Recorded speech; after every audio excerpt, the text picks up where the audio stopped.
এই সালমান প্রিন্সু হাসিনার মতনই একজন অত্যাচারী বাদশা, এই সালমান প্রিন্স এই বাশার আল আসাদের মতনই একজন অত্যাচারী বাদশা, এর পতনটা ওই রকমই হবে। শুনতে পাবেন দেশ ছেড়ে পালাতে হয়েছে সালমান প্রিন্সকে, লুকাতে হয়েছে বাশার আল আসাদের মতো। যারা কোরআনের তাওহীন করে, যারা কাবার তাওহীন করে, আপনারা এটা ভাববেন না সে মক্কায় জন্ম নিয়েছে বাদশার বেটা, তার মতো ইমানদার কেউ নাই। বাদশার বেটা জিনা করলে জিনা, বাদশার বেটা অন্যায় করলে অন্যায়। ওই জন্যই হযরতে উমরে ফারুক রাদিয়াল্লাহু তাআলা আনহু আমিরুল মুমিনিন নিজের সন্তানকে গাছে বাঁধা করিয়েছিলেন, বাঁধো বিচার করো। তিনি ন্যায় বিচার দেখিয়ে গেছেন। শুনে রেখে দেন আমার মুসলিম ভাই, নিয়ত করলেন আমরা কোরআনকে দিল থেকে সরাবো না। জোরে বলুন ইনশাআল্লাহ। যারা আমাদের নাম রেখেছে মাদ্রাসা ছাত্র, আপনারা কিছুই জানেন না। কুত্তা মিডিয়াগুলো চুপচাপ বসে আছে, অথচ মুর্শিদাবাদে বেলডাঙ্গায় আল্লাহর নামে যে ছেলেটা গালি রেখেছে তার নাম হচ্ছে শয়ন হালদার। সে কোনো মাদ্রাসার পড়ুয়া নয়, সে কল্যাণী বিশ্ববিদ্যালয়ের পড়াশোনা করা ছাত্র, এখনো পড়াশোনা করে। এইটা কবে ডজার দিয়ে ভাঙবে সরকার আমি দেখতে চাই। কেন? এই আতঙ্কবাদীটা তো কল্যাণী বিশ্ববিদ্যালয়ে তৈরি হয়েছে। কথাটা বুঝতে পারেননি? এরা বলছে মাদ্রাসায় আতঙ্কবাদী তৈরি হয়। মুর্শিদাবাদের একটা নেতা, তার নাম আমি উচ্চারণ করব না, সে বলেছে মাদ্রাসায় সন্ত্রাসবাদী তৈরি হয়। সেই নেতাকে হুঙ্কার দিয়ে বলছি, এই শয়ন হালদার যে আল্লাহর নামে গালি লেখে ধরা পড়েছে, পুলিশ যাকে অ্যারেস্ট করেছে, এই যে কলেজটা পড়েছে, এই কলেজে পড়েছে না 24 পরগনার কোন মাদ্রাসায়, না মুর্শিদাবাদের কোন মাদ্রাসায় পড়েছে আমি জানতে চাই। যদি বলে কল্যাণী বিশ্ববিদ্যালয়ে, তাইলে কল্যাণী বিশ্ববিদ্যালয় তৈরি করছে সন্ত্রাস। কথাটা বুঝতে পারেননি? এই সন্ত্রাসবাদীরা কোথায় তৈরি হয়েছে? কল্যাণী বিশ্ববিদ্যালয়ে। 3 দিন আগে ধরা পড়েছে সুতি থানা মুর্শিদাবাদে, রেল লাইনের ওপরে বোমা রাখতে গিয়ে দুটো দাসদের ছেলে। তারা যদি মুসলমান হতো, এই কুত্তা মিডিয়াগুলো বাংলাদেশ পাকিস্তান সবাইকে জুড়ে নিয়েছে ভরে দিত, কিন্তু নামগুলো যে অন্য আছে, ওই জন্য কুত্তাগুলো চুপচাপ বসে আছে। আমরা না হলে মাদ্রাসায় পড়ে সন্ত্রাসবাদ। আপনাদেরকে প্রুফ দিয়ে যায়,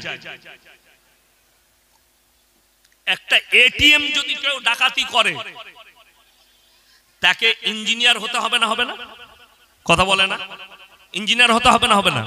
ইঞ্জিনিয়ারটা কোথায় হয়? আপনার মাদ্রাসায়, বুড়িপুকুরে, মালতীপুরে। কোথায় হয়? কলেজে হয়। যে ব্যাংক ডাকাতি করছে, একটা এটিএম ডাকাতি, তাকে পড়াশোনা করা ইঞ্জিনিয়ার স্টুডেন্ট হতে হবে, তবে হতে পারবে। জেনে রেখে দেন, এই ছাত্রটা মাদ্রাসায় পড়ে ইঞ্জিনিয়ার হয়নি। কলকাতায় আছে যাদবপুর বিশ্ববিদ্যালয়, নিউজ 18 বাংলা, আজ তাক, এবিপি আনন্দ, এরা খবর সম্প্রচার করেছে। এখনো ইউটিউব আর ফেসবুকে, গুগলে ভাসছে, ফেসবুকে টুইটারে ভাসছে। 1 বছর আগে কলকাতার যাদবপুর বিশ্ববিদ্যালয়ের হোস্টেলে একটা ছাত্র আত্মহত্যা করেছিল, ঠিক কিনা কথা বলেন? সেই ছেলেটা আত্মহত্যা করার পরে ওই হোস্টেলের ছবি সম্প্রচার হয়েছে। এই ছেলেটার নাম হচ্ছে অয়ন। নিউজ 18 বাংলায় খবর পড়ে, আমি অয়ন বলছি, চশমা পড়ে সেই অয়ন বাবু সম্প্রচার করছে। এই দেখুন, এইটা হচ্ছে যাদবপুরের হোস্টেলের বাথরুম। সেই বাথরুম থেকে পাওয়া গেছে স্যাক্সের ট্যাবলেটের পাতা, নিরোধ পাওয়া গেছে, মদের বোতল পাওয়া গেছে। আমি আপনাকে চ্যালেঞ্জ দিয়ে বলে যাচ্ছি, এই শিক্ষিত মানুষ দিকে একটা 24 পরগনার মাদ্রাসার কোন বাথরুম থেকে, আরে বহু দূরের কথা, একটা সিগারেটের প্যাকেট বার করে দিলে আমি ইয়াসিনার জীবনে বক্তব্য দেব। আমরা আমাদের ছাত্রদিকে মদ খাওয়া শিখাই না, জিনা করা শিখাই না। এই মাদ্রাসায় যদি শিক্ষা দেওয়া হয়, তা তাদেরকে প্রথম শিক্ষা দেওয়া হয় জিনাতে যে রাস্তায় হয় সে রাস্তায় যেও না। মাদ্রাসায় যারা পড়ে আমরা তাদেরকে শিক্ষা দিই, ইম্মা ইয়াবলুগান্না ইনদাকাল কিবার আহাদুহুমা আও কিলাহুমা ফালা তাকুল্লাহুমা উফি ওয়ালা তানহারহুমা ওয়া কুল্লাহুমা কাওলান কারীমা। তোমাদের মা বাবা যখন বৃদ্ধকালে বৃদ্ধাক্যে পৌঁছাবে, তোমরা এমন করে খিদমত করবে যেমন শিশুতে তোমাদের লালিত পালিত করেছে। সবাই একবার একটা তথ্য দেব, সবাই একবার জোরে সুবহানাল্লাহ বলে। আপনারা গরুর গোশ খান না? গলায় জোর নেই, জোরে বলুন সুবহানাল্লাহ। আমার ভাই তথ্যটা হচ্ছে আল্লাহর কৃপায়, এই মাদ্রাসার বরকতে, কোরআনের বরকতে, রাসূলের বরকতে, দাড়ি টুপি আলেম উলামার বরকতে, আল্লাহর কৃপায় ভারতবর্ষের মাটিতে মুসলমানদের একটাও বৃদ্ধ বৃদ্ধা আশ্রম নাই। জোরে বলুন সুবহানাল্লাহ। যতগুলো আছে অমুসলিম ভাইদের একটাও নেই। তার বরকতার কারণ কোনটা? স্কুল কলেজ লয়। কেন?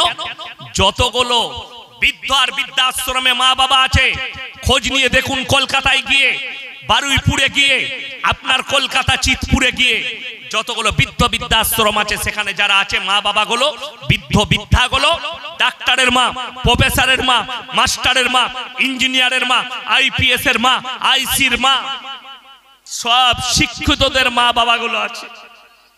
একটাও চাষিবাসীর মা বাবা নাই। আপনি বলছেন শিক্ষা ভালো জিনিস, শুনেলেন আমরা আমাদের বাচ্চাদিকে শিক্ষা দিই কোরআনের শিক্ষা। আল্লাহর কসম, গোটা পৃথিবীর বায়োডাটা আল্লাহ কোরআনে ভরে দিয়েছেন। এই কোরআনের সঙ্গে কেউ সম্পর্ক ছিন্ন করব না। জোরে হাত তুলে বলুন ইনশাআল্লাহ। আমাদের সম্পর্ক কোরআনের সাথে, আমাদের সম্পর্ক রাসূলের আখলাকের সাথে, আমাদের সম্পর্ক প্রত্যেকটা বাড়িতে যারা আছেন এখানে মুসলিম ভাই, কমপক্ষে একটা করে মানে কোরআন কিনবেন। জোরে বলুন ইনশাআল্লাহ। কিনবেন তো ইনশাআল্লাহ। আমার ভাই, যদি আল্লাহর সঙ্গে এতটুকু মহব্বত থাকে, এই মাদ্রাসা যতদিন আছে মাথায় রাখবেন, মাদ্রাসা রইল না, আলেম উলামা নাই, গোটা পৃথিবীর মুসলিম নামাজি হয়ে যাবে। কিন্তু যদি হাফেজ কারি মোল্লা মুফতি সমাজে না থাকে, দ্বীনের হেফাজত করার ক্ষমতা কারণ নাই। কথাটা বুঝতে পারেন? ওয়াকফ বিল নিয়ে প্রতিবাদ কারা করেছে? কথা বলে না? আলেমরা কলকাতায় দাঁড়িয়েছে। জোরে বলুন সুবহানাল্লাহ।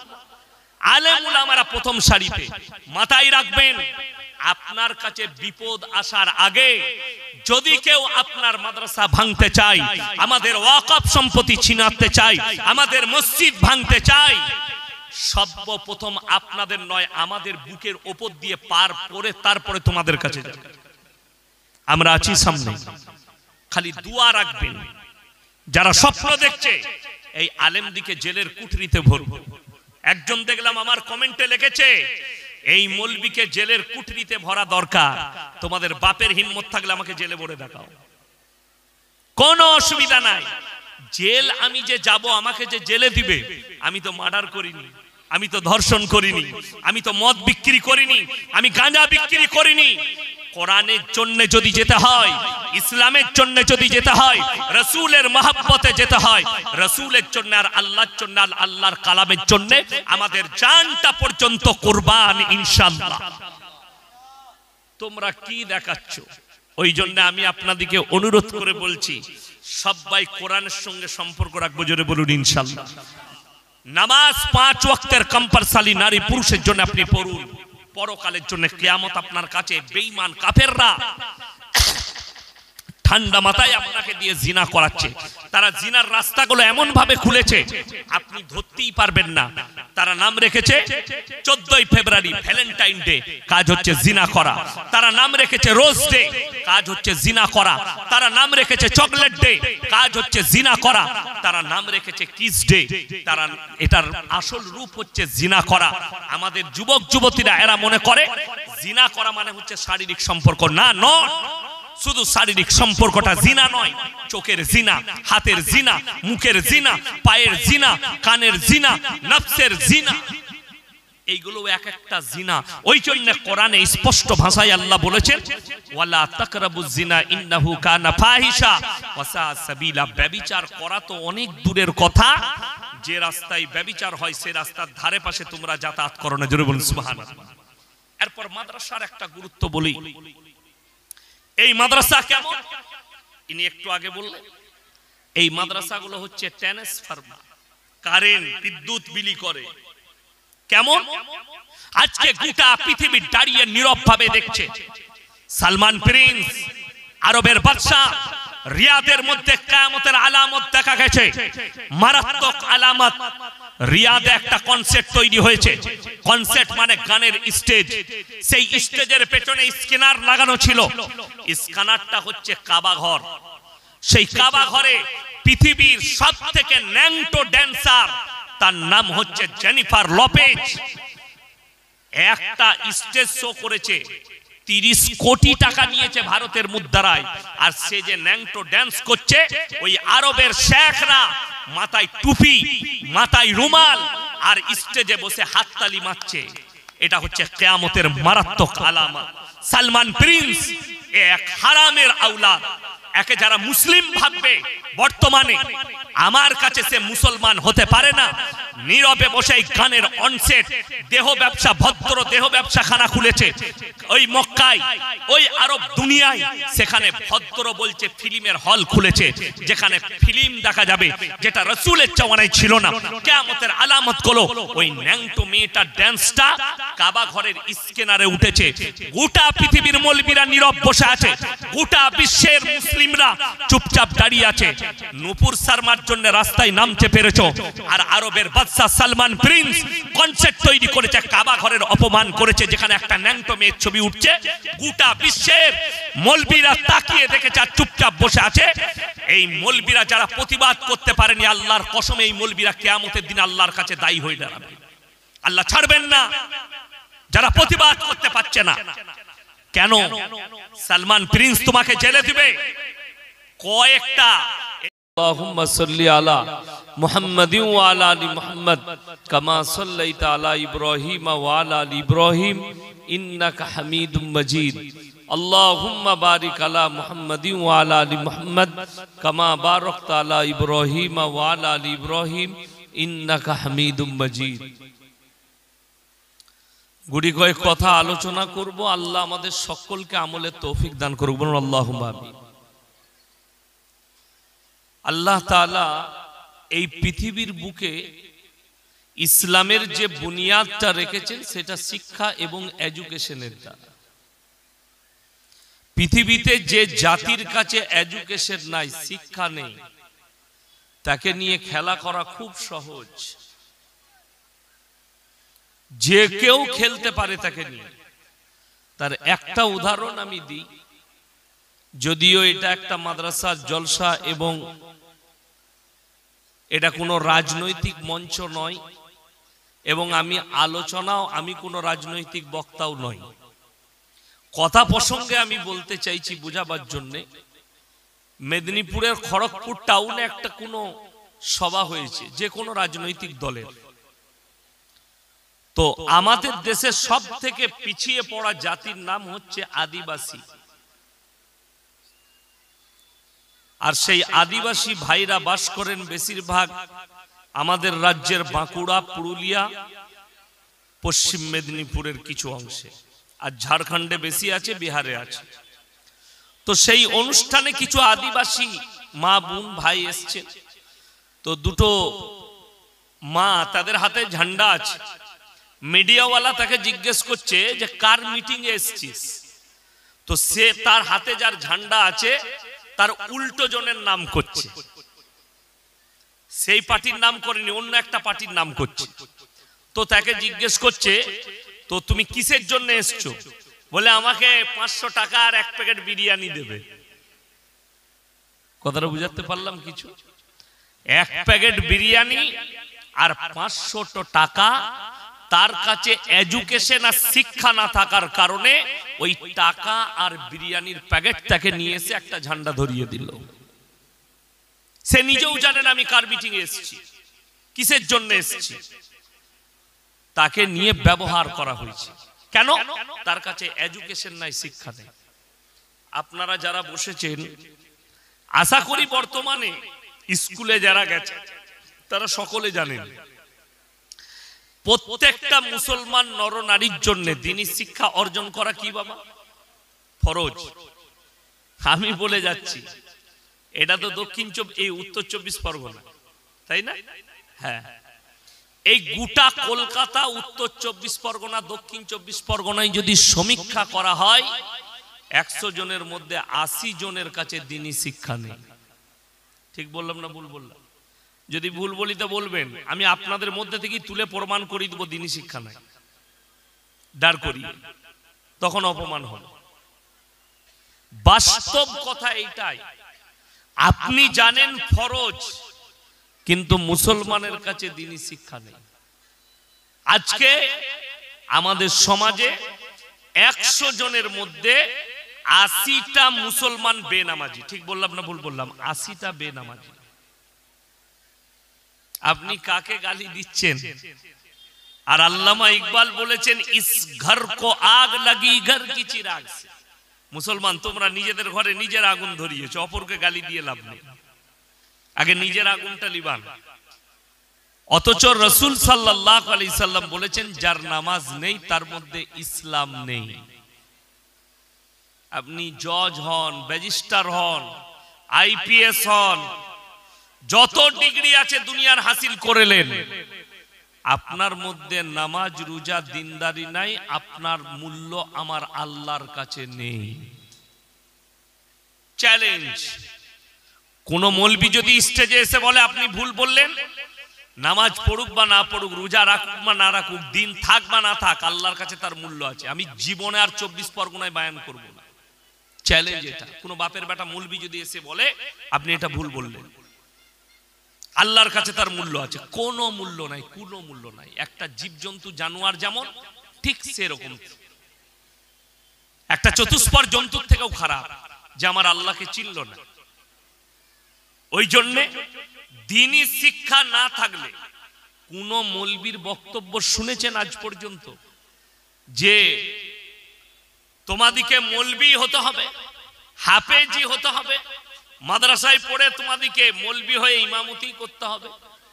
কোন মৌলবী বক্তব্য দেয় না, কোন হুজুর বয়ান করতে পাবে না। দ্বীনি শিক্ষা অর্জন করা ফরজ। কতটা? যতটা জানলে অতটা হাসিল করতে হবে, যতটা ইলম হাসিল করলে তুমি হারাম হালালটা চিনতে পারো, দ্বীন আর বদ্দীন বুঝতে পারো, শিরক আর বেদাত বুঝতে পারো, কুফরিটা বুঝতে পারেন। বেঈমান, কাফের, মুনাফিক, মুশরিক, ইহুদি, নাসারারা যে জালটা ছুড়ছে আপনার উপরে, ওই ইলমের দ্বারা আপনি যেন ওই জালটা দেখতে পান যে আমাদের উপরে জাল ছুড়া হচ্ছে, এই জালে ঢোকা যাবে না। যে সমস্ত মাছগুলো পুকুরের মধ্যে, নদীর মধ্যে চালাক হয়, জাল পড়লে তারা মাথাটা কাদায় গেড়ে দেয়, ঠিক কিনা? মাগুর মাছ ধরা পড়ে জালে, লেটা মাছ ধরা পড়ে জালে, ও ঠিক কাদায় ঢুকে যাবে। জাল পড়েছে। মুসলমানের উচিত আপনি অতটা ইলম হাসিল করে রাখুন যেন আপনার শরীরে বেঈমান কাফেরের কোনো আঁচ স্পর্শ না করতে পারে। 24 ঘন্টা তাদের মেহনত আপনার পেছনে চলছে, এদের ঈমানকে ধ্বংস করো, ধ্বংস করে শেষ করে দাও। মেহনত করে বলে দিই, তারা তাদের মেহনতে কামিয়াবি লাভ করেছে। কোন খ্রিস্টানকে আপনি কলকাতায় দেখতে পাবেন না যে জুম্মায় আপনার মসজিদে নামাজ পড়তে এসেছে, ঈদেতে আপনার মসজিদে নামাজ পড়তে এসেছে, আপনার ঈদগায়। কিন্তু হাজার হাজার মুসলিম যুবক যুবতী, শিক্ষিতরা, চাষিবাসীরা নয়, কলকাতায় গিয়ে ক্রিসমাস পালন করছে। ক্রিসমাস যদি বলেন এটার সাথে ইসলামের কি সাথ? সম্পূর্ণ হারাম। এবং ওই মুসলিম যুবক যুবতীরা পদভ্রষ্ট, আল্লাহর কসম, কোরআন বলছে তারা পদভ্রষ্ট। গায়রিল মাগজুবি আলাইহিম ওয়ালা দাল্লিন। মাগজুব মানে ইহুদি, দল্লিন মানে নাসারা। এই দুটো দলই পদভ্রষ্ট, আর এদের যারা অনুসারী হবে তারাও পদভ্রষ্ট হয়ে যাবে। অনেক শিক্ষিত মুসলমান তারা জিদ করে, কাদের ওপরে? মৌলবীদের ওপরে, আমাদের মতো বক্তার ওপরে জিদ করে, আমরা কেক খাবুই ওই দিনে, তোর কি? আলহামদুলিল্লাহ আমার কিচ্ছু নাই, আলহামদুলিল্লাহ কোন মৌলবীর কোনো যায় আসবে না। কিন্তু মাথায় রাখবে, তুমি যদি পাপের সাগরে ডুবে থেকে মনে করো তোমার বাপ তাহাজ্জুদ গুজার, তোমার মা তাহাজ্জুদ গুজার, তুমি কোন মৌলবীর নেজটা ধরেছো, কোন মৌলবীকে তুমি ভালোবাসো, আর তার মাধ্যম দিয়ে তুমি পাপের সাগরে ডুবে থেকে জান্নাতে যাবে, আল্লাহর কসম, যে তোমাকে জান্নাতে নিয়ে যাবার ঠিকাদার হবে সেও মার খাবে, তুমিও খাবে। এটা মাথায় রাখবে। তার বাপের হিম্মত নাই তোমাকে জান্নাতে নিয়ে যায়, তুমি পাপের সাগরে ডুবে থাকবে। আপনাদের এখানে এতগুলো মানুষ বসে আছে, সবাই কোরআনকে আমরা বিশ্বাস করি? সকলে হাত তুলে বলুন ইনশাআল্লাহ, জোরে বলুন ইনশাআল্লাহ। দেখুন মাদ্রাসা তারুফ করালেন ইনি। আমি আপনাদেরকে বলি কোরআন এমন এক মুকাদ্দাস কিতাব, পৃথিবীতে অনেক মৌলবি, মুহাদ্দিস, মুকাররির, ইমাম, গাজী কিতাব লিখেছেন, প্রচুর কিতাব, হাজার হাজার কিতাব। ভারতের একজন প্রখ্যাত আলিমে দ্বীন, তিনি হচ্ছেন মাওলানা আলী মিয়া সাহেব নদভী রহমাতুল্লাহ আলাইহি, যিনি নাদওয়াতুল উলামা তৈরি করেছেন। 4000-এর বেশি কিতাব লিখেছেন তিনি, 4000। মাওলানা আশরাফ আলী থানভী রহমাতুল্লাহ 1200 কিতাব লিখেছেন। এইরকম হাজারো আলেম আছেন, শেখ মুশায়েখরা আছেন, হাজার হাজার কিতাব লিখেছেন। ভারতের এত মনীষী, কবিগুরু রবীন্দ্রনাথ ঠাকুর, ঈশ্বরচন্দ্র বিদ্যাসাগর, বঙ্কিমচন্দ্র চট্টোপাধ্যায়, শরৎচন্দ্র চট্টোপাধ্যায়, ইনারা কিতাব লিখেছেন। পৃথিবীর কোন মানুষ তার কিতাবের মধ্যে লিখতে পারেনি আমার কিতাবে কোনো রকমের ভুল নেই, হেডিং এ কারুর লেখা নেই। ভুল থাকতে পারে না? পারে না? কথা বলে। আমি একটা বই লিখেছি, তার মধ্যে ভুল থাকতে পারে না? পারে না? পারে। কিন্তু আল্লাহ রাব্বুল আলামিন যে মুকাদ্দাস কিতাব পাঠালেন, সেই কিতাবে সূরা বাকারায় বললেন জালিকাল কিতাবুল লা রাইবা ফি, আমার এই কোরআনে বিন্দু মাত্র সন্দেহের কোনো অবকাশ নাই। জোরে বলুন সুবহানাল্লাহ। এটা পৃথিবীর কোন মৌলবি, কোন মুহাদ্দিস তার কিতাবে লিখতে পারে না। কোন মুফতি সাহেব যদি ফতোয়া লেখে, ফতোয়ার নিচে লিখতে হবে আল্লাহু আ'লামু বিসসাওয়াব, আমার জানাটুকু লিখলাম, সঠিকটা আল্লাহই জানে। এটা লেখা জরুরি একজন মুফতি সাহেবের জন্য। আমার ভাই, কষ্টের বিষয় হচ্ছে আপনি বলছেন কোরআনকে মহব্বত করি, ভালোবাসি, আমি প্রমাণ দিয়ে যাচ্ছি মুসলমান জেনে শুনে ডাইরেক্ট আল্লাহর সঙ্গে যুদ্ধ করছে। এরকম ভারতবর্ষে 10 কোটি মুসলমান, 30 কোটির মধ্যে 10 কোটি মুসলমান, তারা মুসলমান আছে কিনা এটাও সন্দেহজনক। বেঈমান হয়ে আছে, মুনাফিক হয়ে আছে, কাফের হয়ে আছে। বড় কষ্ট। আপনারা বলুন তো, সুদ খাওয়া হারাম না হালাল? হারাম। কোরআনে স্পষ্ট করেছে ওয়াহাল্লাল্লাহুল বাইয়া ওয়া হাররামার রিবা, তোমাদের জন্য সুদকে হারাম করেছি, ব্যবসাকে হালাল করেছি। মুসলমান সুদ খায় না? খায় না? কথা বলে না? খায় না? খায় না? এইটা হারামটা জানার পরে যে মুসলিম সুদ খাচ্ছে, এ আল্লাহর সঙ্গে যুদ্ধ ঘোষণা করলো না? করলো না? আমার নবীজি সাল্লাল্লাহু আলাইহি সাল্লাম বললেন 1 টাকা যদি কেউ সুদ খায়, নিজের মায়ের সঙ্গে 36 বার জিনা করার সমান পাপ করবে। এইটা জানার পরেও বহু মুসলমান সুদ খাচ্ছে। মদ স্পর্শ করা হারাম না হারাম নয়? আপনাকে আমি বারাসাতে দেখিয়ে দেব, মুসলিম ছেলে মদ পানও করছে, হারামখোর মদ বিক্রিও করছে। ঠিক বললাম না ভুল বললাম? যদি আপনার বিশ্বাস না হয় আমি হোটেলগুলো নিয়ে গিয়ে দেখিয়ে দেব। আপনার জানা আছে এই যে বারাসাতের রোড 34 নম্বর, এটা বকখালি ডালখোলা রোড, এই রোডে যদি চাপেন, আপনার জানা নেই আপনি নিজের ধর্ম সম্পর্কে যতটা না সচেতন, একজন অমুসলিম ভাই তার থেকে বেশি আপনার ধর্ম সম্পর্কে সচেতন। কেন? আপনি তো কেয়ারই করেননি। আপনি খালি ভেবেছেন আমি গরুর গোশ খাই, আর মুসলমান ঘরে জন্ম নিয়েছি, ঈদ আর বকরা ঈদ একবার মাথা ঠুকে আমি সারা খাঁটি মুসলমান। তোর মতো বেঈমান কেউ নাই। তুমি নিজেকে মুসলমান বলে দাবি করো। শুনেন, বহরমপুর পার করবেন, পলসন্ডা মোড় 34 নম্বরের উপরে ধাবাটার নাম হচ্ছে পাপ্পুদা ধাবা। পাঞ্জাবিদের দুটো ভাই বসে থাকে, মাথায় পাগড়ি, মুখে দাড়ি। তার হোটেলে 3টে বোর্ড লাগানো আছে, আর 3টে বোর্ডই হচ্ছে মুসলমানের ঈমান বাঁচানো বোর্ড। জোরে বলুন না সুবহানাল্লাহ। নাম্বার 1, মদ পান করা নিষেধ। নাম্বার 2, মদ বিক্রি নিষেধ। নাম্বার 3, নো স্মোকিং, ধূমপান করা নিষেধ। এই 3টে বোর্ড লাগিয়ে রেখেছে হোটেলে। কেন? সে জানে আমি যেখানটাই ব্যবসা করছি এটা মুসলিম প্রধান এরিয়া, এখানে আমার খদ্দের বেশিরভাগ মুসলিম, আর মুসলমানদের কাছে মদ স্পর্শ করা হারাম। আমি মাঝে মাঝে যখন জলসা করে যাই উত্তরবঙ্গে, ওই হোটেলটায় দাঁড়াই ধাবাতে, বিশ্বাস করুন এতটা রিসপেক্ট করে আমাদিকে যে এরা পবিত্র লোক, এরা হারাম জিনিস খাই না। আমাদিকে পানি দিলে কাঁচের গিলাসে দেয় না, প্লাস্টিকের নাহলে কাগজের গিলাসে দেয়। জানে এই মৌলবীরা পবিত্র, এরা হারাম জিনিস স্পর্শ করে না। কত হারামখোর আসছে, মদ পান করনেওয়ালা, গাঁজা খানেওয়ালা, কাঁচের গিলাসে খাচ্ছে, ওই গিলাসে দেবো না। অথচ তার থেকে 10 থেকে 15 কিলোমিটারের মাথায় মুসলিম হোটেল দেখিয়ে দেবো, হারামখোর মদও খাই, মদও বিক্রি করছে, জেনে শুনে পাপ করছে।